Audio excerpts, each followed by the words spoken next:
दोस्तों, Kavya math class Gonda की YouTube channel में आपका स्वागत है और आशा करते हैं कि आप सब अच्छे होंगे। तो आज हम मैथमेटिक्स प्रैक्टिस सेट जो कि सेट नंबर 11 है और जो कि इसमें देखेंगे जो कि पहला प्रश्न है आपका जो दिया वो सिक्कों से संबंधित है। तो चलो अपने प्रश्न पे चलते हैं। फर्स्ट प्रश्न आपका ये है कि एक थैली में 25 पैसे, 10 पैसे और 5 पैसे के सिक्के के अनुपात 1, 2, 3 में है। अगर कुल मान रुपए 30 हो तो 5 पैसों के सिक्कों की संख्या बताओ। मतलब कोई एक थैली है जिसमें 5 पैसे, 25 पैसे, 10 पैसे और 5 पैसे के सिक्के हैं और जिनका रेशियो मतलब जो अनुपात दिया हो 1, 2, 3 दिया हुआ है। ठीक है, और हमसे पूछ रहा है कि 5 पैसों के सिक्कों की संख्या बताओ। तो सबसे पहले हम लिखेंगे यहाँ पर, यहाँ लिखेंगे 25 पैसे, 25 लिख के पी लिख देंगे पैसे, 10 लिख के पी लिखेंगे पैसे और 5 लिखेंगे पैसे। इनका रेशियो कितना है? 1, 2 और 3 दिया हुआ है। ठीक है, और इस सवाल में क्योंकि रुपया उसकी वैल्यू जो है रुपया दिया है, मतलब उसकी वैल्यू जो है रुपए में दिया गया है, तो इसको हम रुपया बनाएंगे, इनको रुपये में कन्वर्ट करेंगे। अगर ये चीज अगर ये सिक्का हो तो इनको सिक्का में कन्वर्ट करते हैं। ठीक है, तो अगर 25 पैसे के एक सिक्के हों तो 25 पैसा बनेगा, 0.25 हो जाएगा, प्लस 10 पैसे के दो सिक्के अगर हो तो 10 दूना 20 पैसा मतलब 0.25 पैसे बनेगा, रुपया बनेगा ये, और प्लस 5 पैसे के अगर 3 सिक्के हो तो 5 3 15 मतलब 0.15 रुपये बनेगा। इनको जब प्लस करेंगे हम तो 25 और 20 45, 45 और 15 कितना 60 मतलब 0.60 बन जाएगा। और 0.60 की जो वैल्यू दिया गया है वो आपका 30 दिया हुआ है, रुपया 30 दिया है। तो यहाँ से हम एक की वैल्यू निकालेंगे तो हो जाएगा 30 बटे में 60, 0.60 हो जाएगा, और इनका डेसिमल हटाएंगे आगे से तो यहाँ हो जाएगा 30 गुणे में 100 करेंगे और यहाँ नीचे लिखेंगे 60। 30 एकम 30, 30 दूना 60, 2 से भाग करेंगे कितना आएगा? 50 आएगा। मतलब एक की जो वैल्यू आ गया वो 50 आ गया। हमसे पूछ रहा है कि 50 पैसों के सिक्कों की संख्या बताओ, मतलब इनकी वैल्यू पूछ रहा है, इनकी वैल्यू पूछ रहा है। तो यहाँ पर हम गुणा कर देंगे 50 से, 50 और 3 का गुणा कितना हो जाएगा? 150, मतलब 150 सिक्के बनेंगे। ये इसका आंसर हो गया। ठीक है, तो इस टाइप के सवाल को हम ऐसे सॉल्व करते हैं। अगर वैल्यू रुपए में दिया है तो जो रेशियो होगा उसको रुपए में कन्वर्ट करेंगे, अगर वैल्यू सिक्कों में दिया तो उसको सिक्का बनाएंगे। ठीक, अगर 25 पैसे का एक सिक्का होगा तो 25 0.25 रुपया बन जाएगा। 10 पैसे का दो सिक्का होगा तो 0.20 रुपया बन जाएगा। अगर 5 पैसे का 3 सिक्का होगा तो 0.15 रुपया बन जाएगा। इनको प्लस करेंगे तो 0.60 रुपया होगा, और इनकी वैल्यू जो दिया हो 30 दिया है। वहां से हम एक की वैल्यू निकालेंगे तो 30 बटे 0.60 हो जाएगा, और फिर 30 लिखेंगे बटे में 60 लिखेंगे, इसका दशमलव हटा के ऊपर 100 कर देंगे। 30 एकम 30, 30 दूना 60, 2 से भाग करेंगे 50, मतलब एक की यूनिट की वैल्यू जो आया 50 आया। और हमसे पूछ रहा है कि 5 पैसे के सिक्कों की संख्या बताओ, तो रेशियो कितना दिया? 3 दिया, तो 3 में हम क्या करेंगे? 50 से गुणा कर देंगे तो हो जाएगा 150 सिक्के। अगर यही सवाल हमसे पूछता कि 10 पैसे के सिक्कों की संख्या बताओ तो हम क्या करते? 2 में गुणा कर देते, 50 दूना 100 सिक्का इसका हो जाएगा। अगर पूछता 25 पैसों के सिक्कों की संख्या बताओ तो हम क्या करते? 50 और 1 का गुणा करते, मतलब 50 सिक्का 25 पैसों का बन जाता। चलिए अगला प्रश्न देखते हैं अपना। प्रश्न आपका ये है,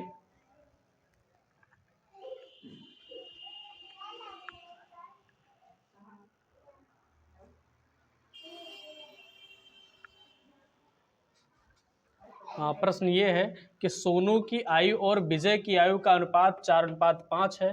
सोनू की आयु और सुबोध की आयु का अनुपात 5:6 है। यदि तीनों का योग 69 वर्ष हो तो विजय की आयु बताओ। मतलब इसमें 3 लोग हैं और उनका रेशियो दिया गया है। ठीक है, तो हम यहाँ लिखेंगे पहले सोनू की आयु और विजय की आयु। तो यहाँ लिखो सोनू पहले, अनुपाते विजय कर लो यहाँ पर, और अनुपाते सुबोध है तो सुबोध को भी लिख लो यहाँ पर, सुबोध। ठीक है, अब सोनू और विजय की आयु का अनुपात कितना है? 4 और 5 है, तो 4 और 5 ऐसे नोट कर लो। ठीक, और यहां पर सोनू और सुबोध की आयु का पूछ रहा हमसे, तो सोनू और सुबोध पूछ रहा है, तो ऐसा करें इनको हम सुबोध को उठा के आगे लिख दें, सुबोध को उठा के आगे लिख दें यहां पर। ठीक है, अब सोनू और सुबोध मतलब सोनू और विजय के अनुपात 4 और 5 है, और सोनू और सुबोध का अनुपात कितना है 5 और 6 है। लेकिन अगर हम सोनू और सुबोध का अनुपात 5-6 दिया, लेकिन अगर सुबोध और सोनू जब करेंगे तो जस्ट इसका उल्टा हो जाएगा, मतलब यहाँ 6 हो जाएगा और यहाँ 5 बन जाएगा। अब इनके आगे हम फिल कर देंगे 4 और इनके आगे यहाँ फिल कर देंगे 5। ठीक है, 4 छंगे 24 हो जाएगा, 5 चौके 20 हो जाएगा और 50 25 हो जाएगा। हमसे पूछ रहा है कि विजय की आयु बताओ। ठीक है, तो विजय मतलब इनकी आयु पूछ रहा है, तो 25 ऊपर लिखेंगे और बटे में 25 और 20 45, 45 और 24 कितना 69, 69 लिखेंगे और टोटल योग कितना है 69 वर्ष दिया है, गुणे 69 कर देंगे। 69 से 69 कट जाएगा तो कितना आएगा 25 वर्ष, मतलब विजय की जो आयु होगी वो 25 वर्ष इसका आंसर हो जाएगा। ठीक है, तो एक बार और देख लीजिए रेशियो को। जैसे यहाँ पर रेशियो दिया सोनू और विजय की आयु, तो सोनू और विजय हमने लिखा तो 4 और 5 का रेशियो था, लेकिन यहाँ सवाल में सोनू और सुबोध लिखा हुआ है, तो हमने क्या किया सुबोध को आगे जोड़ दिया। ठीक है, तो इनका रेशियो जो होगा 5-6 था, तो इसको जस्ट उल्टा कर देंगे हम, 6 और 5 कर देंगे। इनके आगे यहाँ 4 फिल कर देंगे और यहाँ पर 5 है, इसके आगे हम 5 फिल कर देंगे। तो 4 छंग 24 हो जाएगा, 5 चौके 20 हो जाएगा, 50 25 हो जाएगा। पूछ रहा है विजय की आयु बताओ, तो विजय मतलब 25 ऊपर करेंगे और टोटल करें तो 69 हो गया, और इनका जो योग दिया 69 दिया, 69 से 69 को काट देंगे तो कितना हो जाएगा 25 बचेगा, मतलब विजय की जो उम्र होगी 25 साल हो जाएगी। चलिए अगला प्रश्न देखते हैं। प्रश्न है कि कितने समय में 3% साधारण ब्याज की दर से ₹800 का ब्याज उतना ही होगा जितना कि 4% साधारण ब्याज की दर से 5 वर्ष में 6000 का होता है। मतलब इसमें समय निकालना है। ठीक है, और समय निकालना है, रेट दिया है 3% और ब्याज की दर 3% रेट दिया है और मूलधन कितना है 8000 रुपये। तो हम यहाँ लिखेंगे 8000 गुणे 3% टाइम लिख देंगे और इसका 3% इसका रेट लिख देंगे और इसका टाइम नहीं बता तो इसको टी लिख देंगे और बटे में लिख देंगे 100। ठीक, फिर कह रहा है कि उतना ही ब्याज होगा जितना कि 4%, मतलब ऐसे कंडीशन में दोनों का ब्याज जो है बराबर रहेगा। ठीक है, तो साधारण ब्याज की दर से 5 वर्षों में 6000 रुपये का होगा, तो यहाँ कितना है 6000 रुपये है, रेट कितना है 4% है, टाइम कितना है 5 है और बटे में 100 है। अब ऐसे कंडीशन में पूछ रहा है टाइम बताओ कि दोनों का ब्याज जो है आपस में बराबर है। 100 से 100 कट जाएगा, 3 0 से 3 0 कट गया और 4 एकम 4, 4 दूनी 8 और 2 तिहाई 6t बराबर 6 पंचे 30 या 6 एकम 6, 6 पंचे 30, मतलब t बराबर जो होगा वो 5 वर्ष इसका आंसर हो जाएगा। मतलब दोनों जो ब्याज होगा वो 5 सालों के अंतराल पर बराबर रहेगा। ठीक है, चलिए दोस्त, सवाल देखने से पहले यार रिक्वेस्ट है, चैनल को सब्सक्राइब करो, जबरदस्त लाइक करो, शेयर करो। ठीक है, और जैसे मान लीजिए अगर वीडियो देखते हो, अगर कोई दिक्कत है सवाल में तो सवाल के नीचे देखा करो, उसमें कमेंट कर दिया करो और उसका सजेशन जो होगा अगले वीडियो में बता देंगे। ठीक है, तो चलो अपने सवाल पे चलते हैं। ठीक है, ये आपका सूचना था, लेकिन सूचना नहीं यार, थोड़ा बढ़ाओ चैनल मतलब सब्सक्राइबर, तो थोड़ा और मजा आएगा। ठीक है, तो प्रश्न आपका ये है कि कोई धन साधारण ब्याज पर 3 वर्षों में ₹690 तथा 5 वर्षों में ₹750 हो जाता है, मूलधन बताओ। धन नहीं पता है, कोई धन जो है जो 3 साल में 690 होता है और 5 साल में 750 हो जाता है, और हमसे पूछ रहा है कि उसमें मूलधन क्या होगा। तो इस सवाल को हम क्या करते हैं, पहले यहाँ लिखेंगे वर्ष, यहाँ लिखेंगे रुपीज कितने दिए हैं, लेकिन बड़ा वाला पोर्शन पहले लिखेंगे। 5 साल में 750 और 3 साल में 690, इनका हम डिफरेंस निकाल लेंगे। तो 2 साल में कितना आएगा, 0 में 0 गया, 15 में 9 गया 6 और 6 में 6 गया, मतलब 2 साल में जो अंतर आएगा वो 60 रुपये का आएगा। तो 1 साल में अंतर कितना आएगा 60 बटे 2 कर देंगे तो कितना आएगा 30, मतलब 1 साल में जो ब्याज होगा वो 30 रुपये होगा। ठीक, क्योंकि साधारण ब्याज जो होता है हमेशा बराबर रेट में, अगर पहले साल में जितना होगा उतना ही हर साल मिलेगा।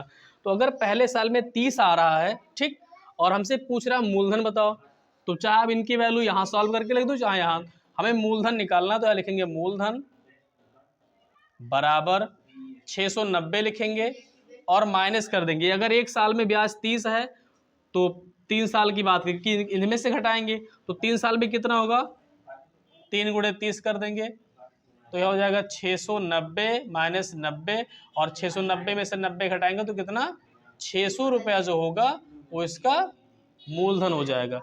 अगर आपकी इच्छा हो तो इसमें भी घटाएंगे तो आंसर वही आएगा। ठीक है, तो इस टाइप के सवाल को हम पहले डिफरेंस निकालेंगे फिर आगे सॉल्व कर लेते हैं।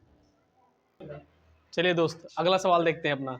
और जो कि आज वीडियो बनाने बहुत ज़्यादा मशक्कत करनी पड़ रही है और साथ साथ पसीना भी खूब जबरदस्त हो रहा है। ठीक है, तो आज प्रथम 50 प्राकृतिक संख्याओं का औसत पूछ रहा हमसे। प्रथम 50 प्राकृतिक संख्याओं का औसत पूछ रहा, तो सबसे पहले हम क्या करेंगे, इनका योग निकालेंगे। तो योग के लिए तरीका होता है, 50 दिया है तो 50 लिख दो, एक और बढ़ा के 51 कर दो, बटे में 2 कर दो। अगर किसी प्राकृतिक संख्या का योग पूछे तो जो दिया है उसको लिखो, उसमें एक और बढ़ाओ, उसका आधा कर दो, उसका योग हो जाता है। तो 50 था, 50 लिखे, 51 कर देंगे, बटे 2 कर देंगे, 2 से भाग करके कितना, 25 आ गया। ठीक है, अब 25 गुणे 51। अब हमसे पूछ रहा औसत, तो औसत बराबर होता है कुल योग बटे संख्या। तो योग कितना आया, 25 गुणे 51 आ गया, और संख्या कितना है 50, तो बटे में 50 लिख देंगे। 25 से कम 25, 25 दूना 50, 51 बटे में 2 करेंगे तो कितना आएगा, 2 से भाग कर 2 दूनी 4, 2 पंचे 10, 0.5, 25.5 जो होगा इसका आंसर हो जाएगा। ठीक है दोस्त, तो इस टाइप के सवाल को ऐसे लगाएंगे। अब आशा करते हैं कि वीडियो को समझ में आया होगा। तो अगर समझ में आया तो चैनल को सब्सक्राइब कीजिए, लाइक कीजिए, और जैसे अगर मान लीजिए कोई दिक्कत हो तो उसको वीडियो में कमेंट कर दिया करो। ठीक है दोस्तों, जय हिंद, जय भारत।